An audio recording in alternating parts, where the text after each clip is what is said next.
사도행전 9장입니다. 신약성경 202쪽에 있습니다. 사도행전 9장 32절에서 35절까지 말씀입니다. 32절에서 35절까지 말씀 교독해서 읽도록 하겠습니다. 그때에 베드로가 사방으로 두루 다니다가 룻다에 사는 성도들에게도 내려갔더니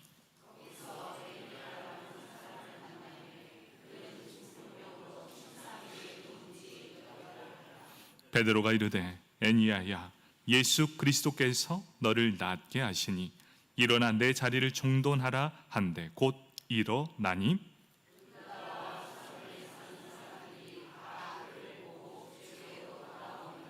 아멘. 성가대에 찬양이 있겠습니다.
아멘. 우리의 찬양을 받으실 하나님께 박수로 영광 올려드리겠습니다. 감사합니다. 오늘 찬양을 딱 들어보니까 우리 성가대가 제가 알던 성가대가 맞습니까? 너무너무 잘하네요. 우리 격려의 박수 하겠습니다. 감사합니다. 참 귀하십니다. 자, 우리 함께 사도행전 9장 32절에 35절까지의 말씀, 베드로의 사역에 대한 말씀입니다. 우리 말씀을 듣기 전 먼저 옆 사람 한번 지그시 바라봐 주시겠습니까? 지그시 한번 바라봐 주시고 그리고 인사하겠습니다. 당신과 함께하니 참 행복합니다.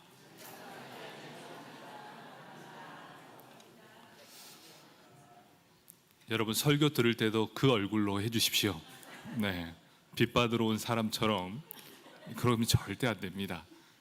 여러분 마음을 활짝 여시고 말씀 가운데 하나님이 임재해 주시길 원합니다. 여러분 늘 여러분이 있어서 행복하고 우리 교회가 든든하게 세워지는 것 같습니다.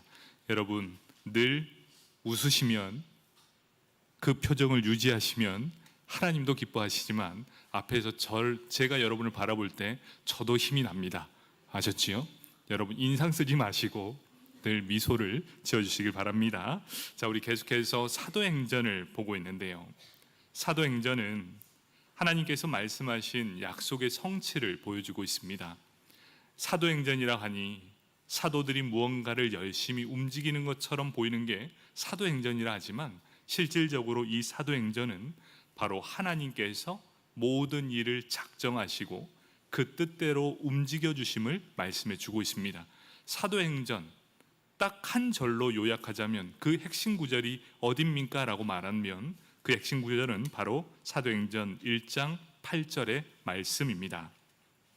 오직 성령이 너희에게 임하시면 너희가 권능을 받고 예루살렘과 온 유대와 사마리아와 땅 끝까지 이르러 내 증인이 되리라 하시니라.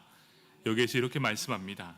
너희가 온 유대와 사마리아와 땅 끝까지 이르러 내 증인이 될 것인데 바로 이 힘의 원동력이 어디 있는가? 성령이 너희에게 임하시면이라는 바로 이 권능이 주어질 때 이 모든 일이 가능하다. 결국 어떤 말씀입니까? 사도행전에서 주인공은 복음을 전하는 당사자가 아니라 바로 복음의 내용, 바로 예수가 그 중심에 있음을 말씀해 주고 있는 것입니다. 복음을 전하는 자가 중심이 아니라 바로 복음이 핵심이라는 것이지요. 그렇기 때문에 복음을 전파하기 위해 증인들을 누가 준비시켜 주십니까? 하나님께서 준비시켜 주십니다. 그리고 그들로 하여금 온 유대와 사마리아와 땅 끝까지 복음을 전파할 수 있도록 힘도 주시고 능력을 주시는 분, 바로 그분이 누구시라고요? 바로 우리 살아계신 하나님이십니다.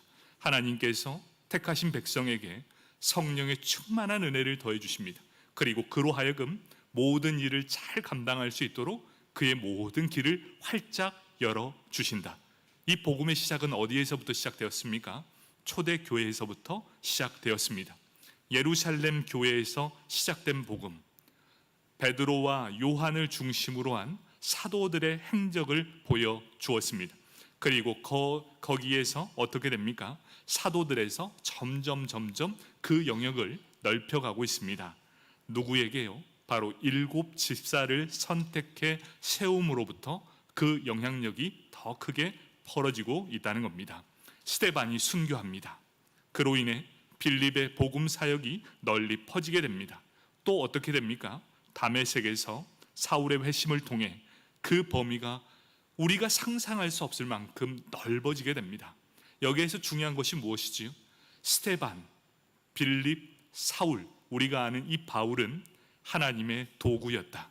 하나님께서 그 길을 열어주시고 그 택한 바 이 백성은 자신에게 맡겨진 사명을 충실히 감당하게 되었음을 보여주고 있습니다. 그래서 사도행전은 우리가 성령 행전이라 말합니다. 바로 성령이 우리에게 임하게 되면 그로 하여금 하나님의 귀한 역할을 해나가는 바로 성령의 행전이 바로 이 사도행전이라는 것이지요.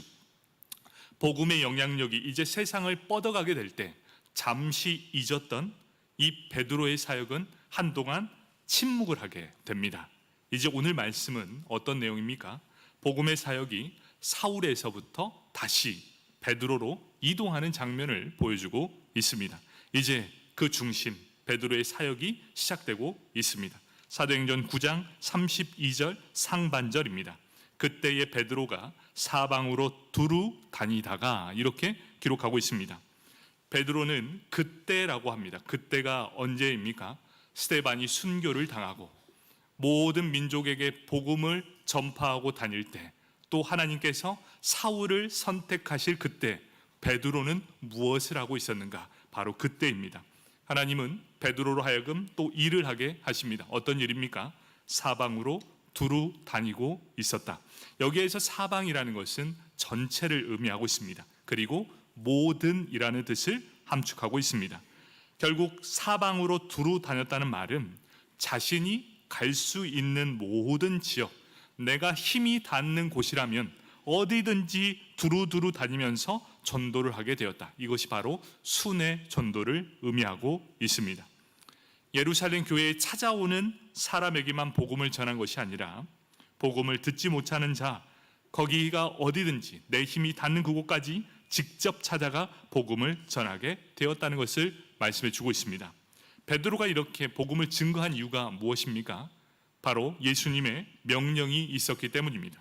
예수님의 명령이 무엇입니까? 너희는 가서 모든 민족으로 제자를 삼으라 라는 명령이 있었습니다. 바로 이 명령을 그대로 받아들이고 자신의 삶에 최선을 다하고 있었습니다. 그래서 베드로는 자신이 할 수 있는 대로 예루살렘 주변에 흩어진 성도와 교회를 방문하면서 말씀을 가르치고 복음을 증거하게 됩니다. 여러분, 이 모습이 누구와 닮아 있습니까? 베드로의 모습은 딱 예수님과 닮아 있는 모습을 보여주고 있습니다.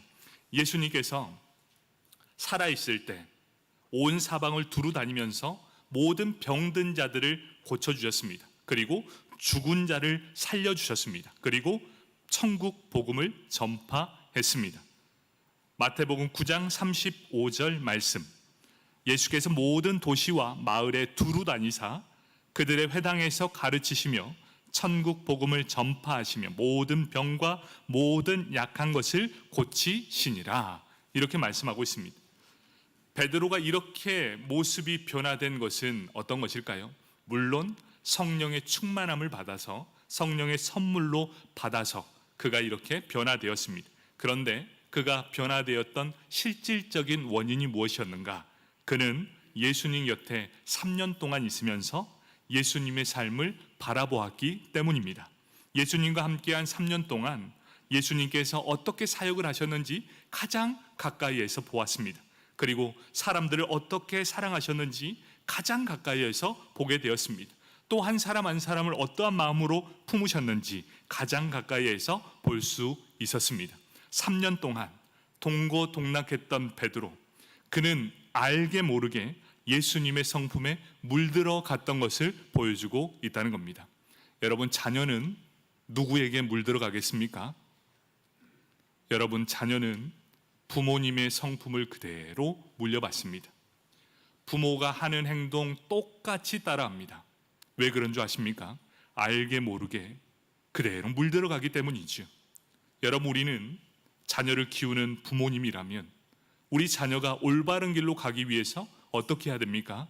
먼저 삶으로 본을 보여야 한다는 것이죠. 그리고 그것을 그대로 대물림 받아 그 모든 것이 물들어 간다면 그대로 이루어지게 될 것입니다. 여러분, 만약 여러분 곁에 누가 여러분 곁에 머물러 있습니까? 불평과 불만이 가득한 사람이 내 곁에 있다면 여러분 어떻게 물들어 가겠습니까? 우리도 알게 모르게 불평과 불만의 입술을 터뜨리게 될 거예요. 그런데 만약 내 곁에 하나님을 뜨겁게 사랑함으로 감사가 삶의 전부인 사람이 내 곁에 있다라고 생각해 보십시오. 어려운 상황을 만나도 감사가 넘쳐나는 사람이 내 곁에 있다라고 생각해 보십시오. 그러면 여러분 삶도 감사로 물들어가게 될 것입니다. 여러분 주변에는 어떤 사람이 있습니까? 그러면 우리가 깨달아야 될 것이 있지요. 우리는 어떤 사람 곁에 머물길 원하는가라고 생각할 때 우리 자신은 과연 어떤 사람인가? 여러분의 입술은 과연 원망에 물들어 있는가? 아니면 감사로 물들어 있는가? 여러분이 먼저 감사로 물든 삶, 예수님께 물든 삶이라면 여러분 주변도 그렇게 물들일 수 있다는 겁니다. 베드로는 어떻게 되었을까요? 예수님 곁에서 알게 모르게 이렇게 물들어가고 있었습니다. 그리고 이제 예수님이 곁에 없습니다.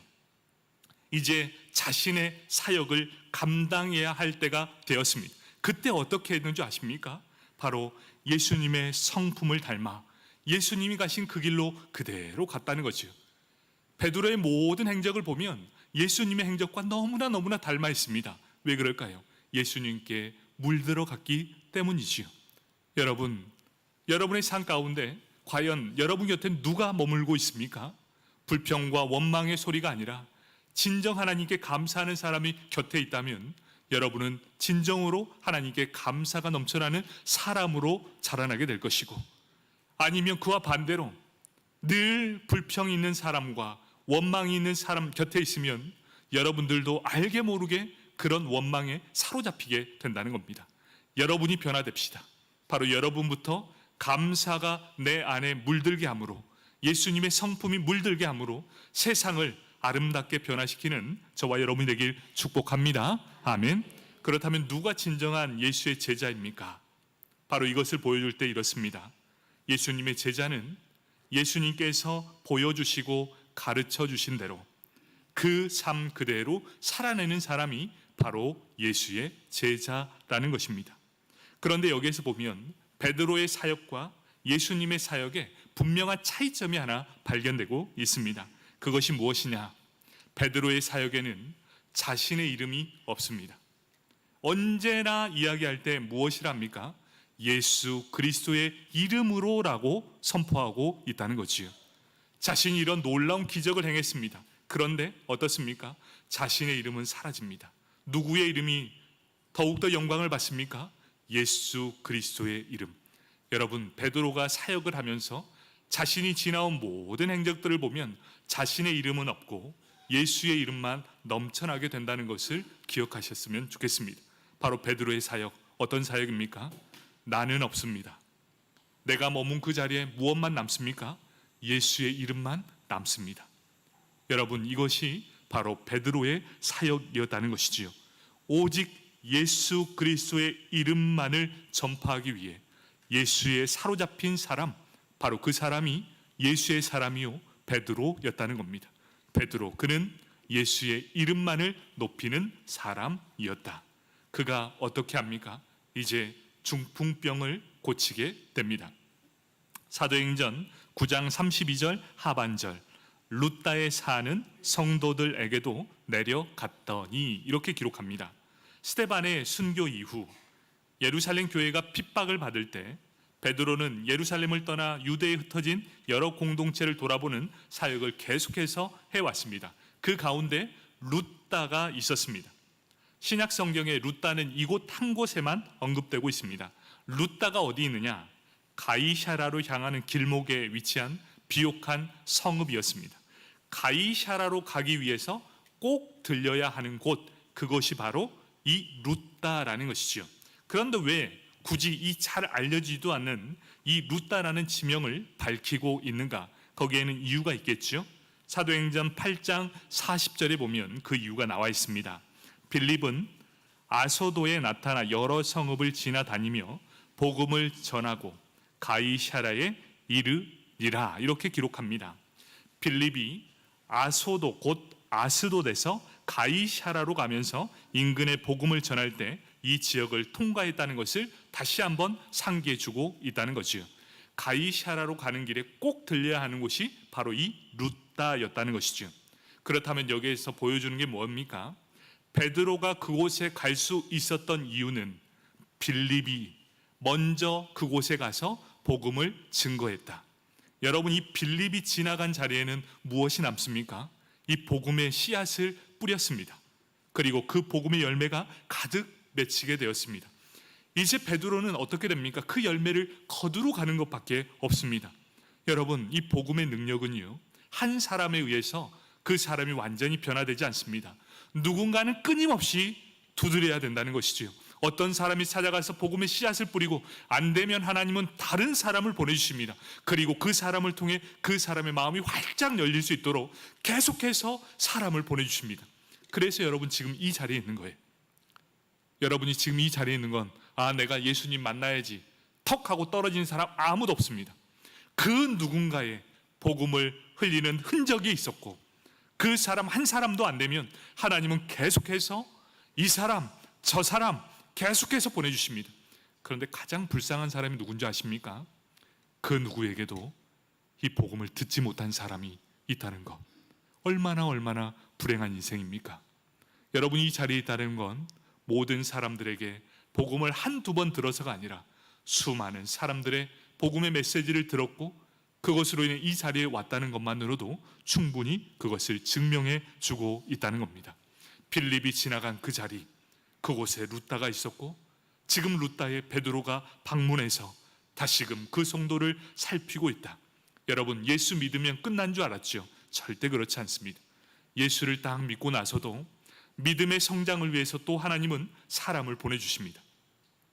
수많은 사람들을 보내주시고 때로는 우리에게 아픔을 주는 성도를 통해 우리의 믿음을 성장케 하시고 또 위로하는 사람을 통해 보내주면서 우리의 마음을 위로하게 하신다. 그러면서 우리의 믿음이 더욱더 견고하게 하시는 분, 바로 그분이 여호와 하나님이십니다. 얼마나 귀합니까? 하나님은 여러분들을 위해서 수많은 사람들을 준비해 두십니다. 때로는 위로의 사람을 보내주시기도 합니다. 그런데 때로는 가시와 같은 사람들을 보내주실 때도 있다는 것을 꼭 기억하십시오. 그렇지만 우리 흔들리지 맙시다. 우리 하나님은 모든 것들을 잘 감당할 수 있도록 우리에게 힘과 능력을 주시는 분, 그분이 바로 여호와 하나님이시다는 것. 사도행전의 저자 누가는 이방인에 대한 사역을 사울 한 사람, 이 바울 한 사람에게 몰아붙이지 않았습니다. 모든 제자들이 다 두 손 두 발 다 들고 함께 동참할 수 있도록 함께 해주셨습니다. 빌립을 통해서, 베드로를 통해서, 또 수많은 제자들을 통해서 바로 복음이 점점 전해지는 것을 보았다는 것이지요. 루다 그리고 요빠, 그 지역에는 빌립의 수고로움이 있었습니다. 그리고 그 수고로움의 씨앗이 예수 그리스도를 믿고 따르는 성도들로 자라나게 되었다.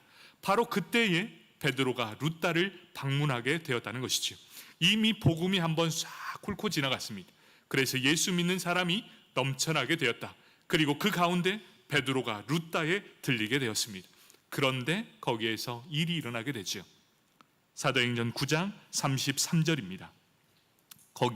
거기서 애니아라 하는 사람을 만나매 그는 중풍병으로 침상 위에 누운 지 8배라, 이렇게 기록하고 있습니다. 사방으로 두루 다니며 복음을 전하는 베드로, 그에게 어느 날 루다에서 애니아를 만나게 합니다.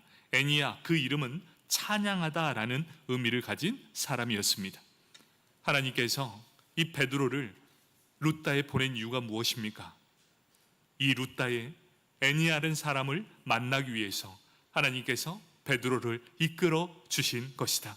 여러분, 우리의 가는 모든 길은 그냥 홀로 가는 것이 아닙니다. 우리의 발걸음마다 하나님께서 허락하신 발걸음입니다. 우리가 가는 발걸음마다 우리가 해야 되는 것이 무엇이겠습니까? 복음의 열정을 가지고 우리가 가는 곳곳마다 복음의 씨앗이 자라나야 된다. 여러분은 그냥 성도가 아니라 바로 하나님의 사람이라는 것을 꼭 기억해야 합니다. 그런데 여기에서 보면 어떻습니까?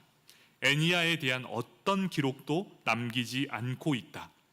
그녀가 어떤 가문의 사람인지, 그가 가난한지 부자인지, 그녀의 직업이 무엇인지, 또 그녀에 대한 사람들의 평판이 무엇인지 그녀에 대한 언급이 전혀 없다라는 것이죠. 혹여나 애니아가 세상적으로나 신앙적으로 조금이라도 내세울 것이 있었다면 짧게라도 그녀를 소개했을 것입니다. 그런데 전혀 없습니다. 그 이유가 무엇일까요? 그녀는 사람들로 하여금 전혀 주목받은 사람이 아니었고 오랜 중풍병으로 인해 주변 사람들에게 매우 부담스러운 존재, 결국 어떤 자입니까? 소외받을 만하고 또 모든 사람이 꺼려하는 사람, 그 누구도 그녀에게 다가가려고 하는 사람이 한 사람도 없을 그때에 하나님이 베드로를 선택하십니다. 그리고 베드로야, 가서 애니야를 만나라. 여러분, 이 상황이 이해가 되십니까? 그 누구도 애니야라는 사람이 어떤 것인지 알 수 없습니다. 그런데 하나님이 강권적으로 역사해 주십니다. 넌 가라. 그래서 사도행전 9장 34절에 이렇게 말씀합니다. 베드로가 이르되 애니야야, 예수 그리스도께서 너를 낫게 하시니 일어나 내 자리를 정돈하라 한데 곧 일어나니. 예수님께서 베드로를 통해 애니야를 만나 주셨습니다. 예수님을 만날 그때는 어떤 상황입니까? 8년 동안 겪었던 모든 일들, 모든 어려움이 한순간에 해결됨을 보여주고 있습니다. 그녀를 예수님이 만나 주셨습니다. 그리고 그녀의 중풍병을 치유해 주셨습니다. 그리고 그녀를 귀히 여기시고 사랑해 주셨습니다. 사랑하는 성도 여러분, 예수님께서 누구를 가장 사랑하시느냐? 예수님께서 이 땅에 계시는 3년 동안의 사역에서 예수님께서 가장 사랑했던 사람이 누군가 봤더니 무시당하는, 그리고 짐으로 여겨졌던 사람들을 가장 사랑했던 사람이 바로 예수님이셨습니다. 바로 오히려 가장 연약하고 나는 아무것도 할 수 없다라는 그 사람들을 더 큰 관심을 가지신 분이 바로 우리 예수님이셨습니다. 예수님이 이 땅에 계실 때 어땠습니까? 가난한 자, 소외된 자를 돌보시는 분이셨습니다. 사람들에게 멸시받고 천대받던 이 불치병을 가진 환자들, 그리고 매국노라 불렸던 세리들, 죄인들을 찾아가 그들의 친구가 되어 주셨습니다. 그리고 그들에게 이렇게 말합니다. 가난한 자에게는 복이 있다라고 말씀해 주시면서 영원한 하나님의 나라의 소망을 허락해 주셨습니다. 그래서 예수님은 모든 사람들에게 이렇게 불렸습니다. 세리와 죄인의 친구들이다 라고 손가락질 받았습니다. 예수님이 가장 사랑하는 사람이 누군지 아십니까? 약하고 연약하고 예수의 믿음이 가장 연약한 사람, 그리고 예수님을 이제 막 알아가는 사람을 예수님은 가장 좋아하십니다. 여러분, 이 가장 좋아한다는 게 어떤 의미인지 아십니까?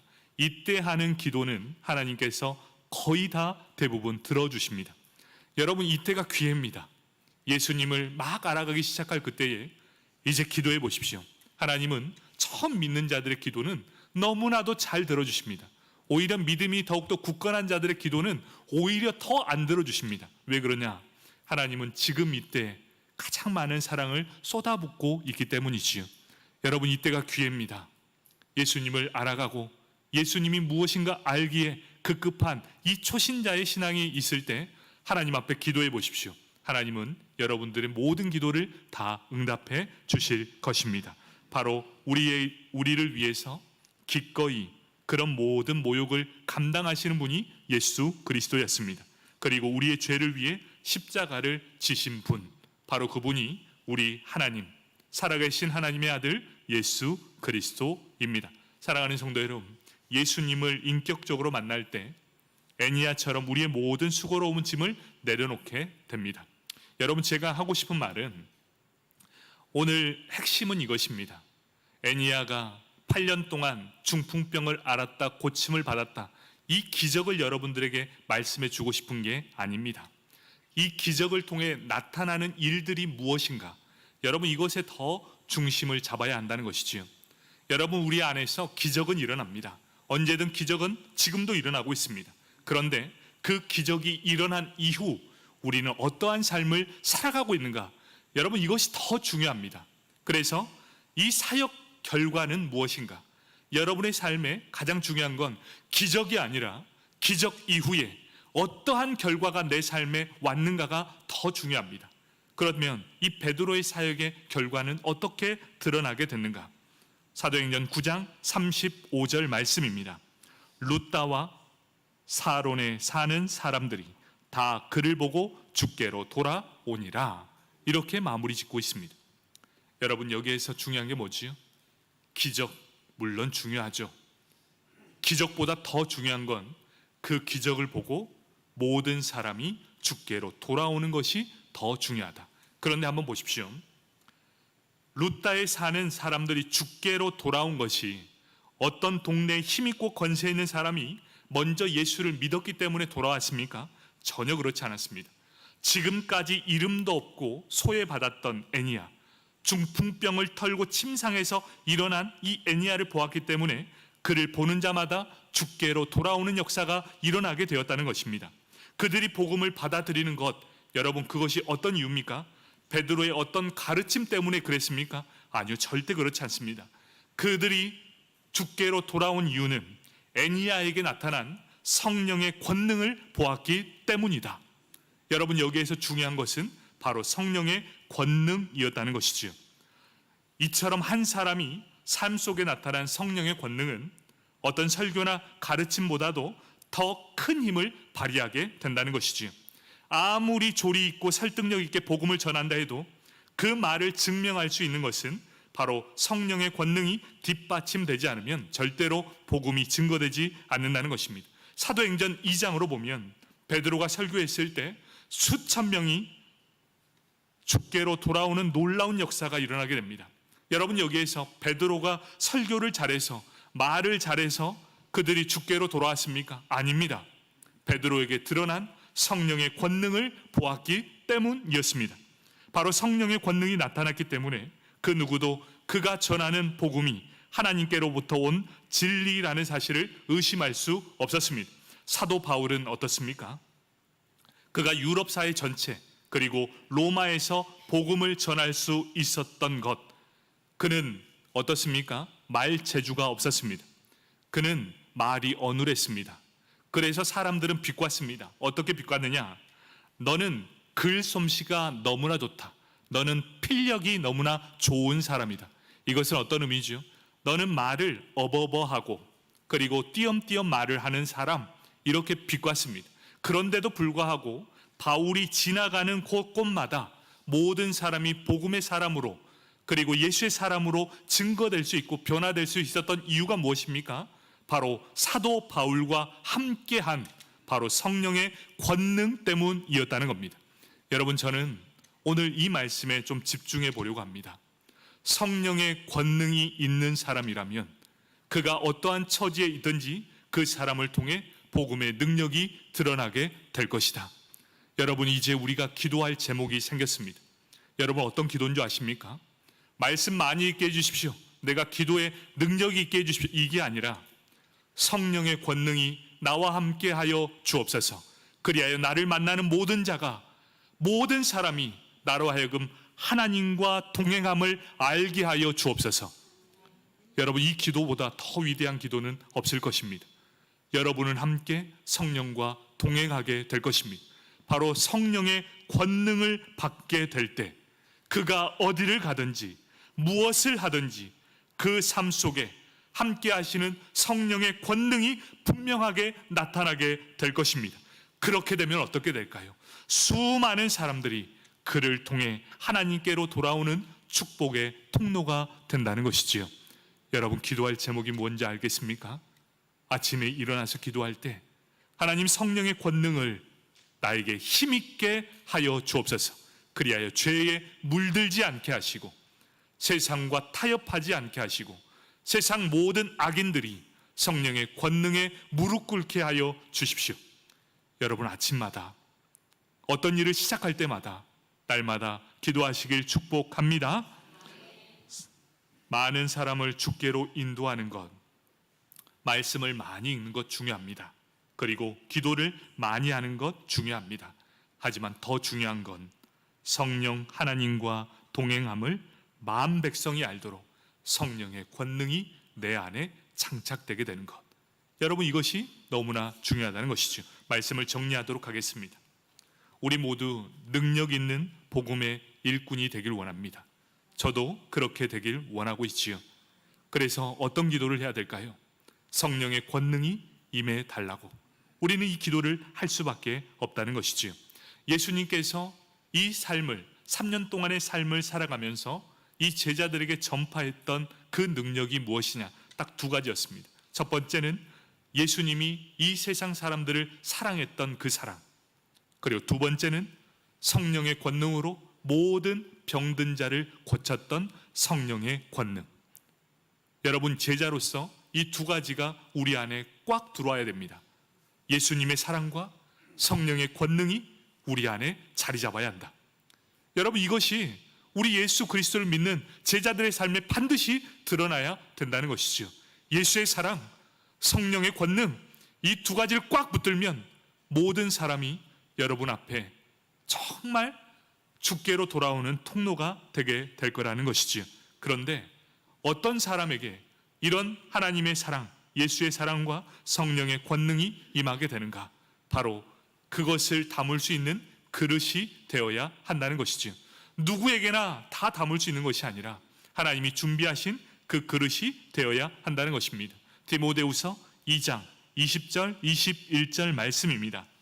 큰 집에는 금 그릇과 은 그릇뿐 아니라 나무 그릇과 질 그릇도 있어 귀하게 쓰는 것도 있고 천하게 쓰는 것도 있나니, 그러므로 누구든지 이런 것에서 자기를 깨끗하게 하면 귀히 쓰는 그릇이 되어 거룩하고 주인이 쓰시기에 합당하며 모든 선한 일에 준비함이 되리라.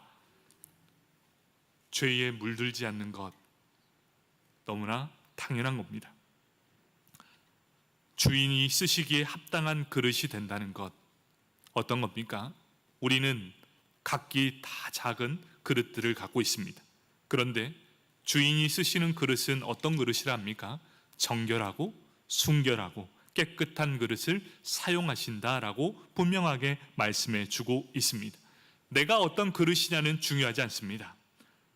하지만 중요한 것, 내가 비록 보잘것없는 그릇이라 할지라도 하나님 앞에 거룩함의 옷을 입고 깨끗함을 유지한다면 반드시 주인은 그 그릇을 사용하게 될 것입니다.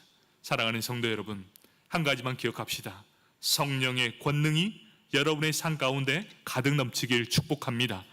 다른 것보다 여러분, 하나님의 성령의 권능이 여러분과 함께 임하면 이 세상의 모든 죄가 여러분 앞에 벌벌 떨게 될 것이고, 세상의 모든 사람이 여러분을 통해 하나님을 바라보게 될 것입니다.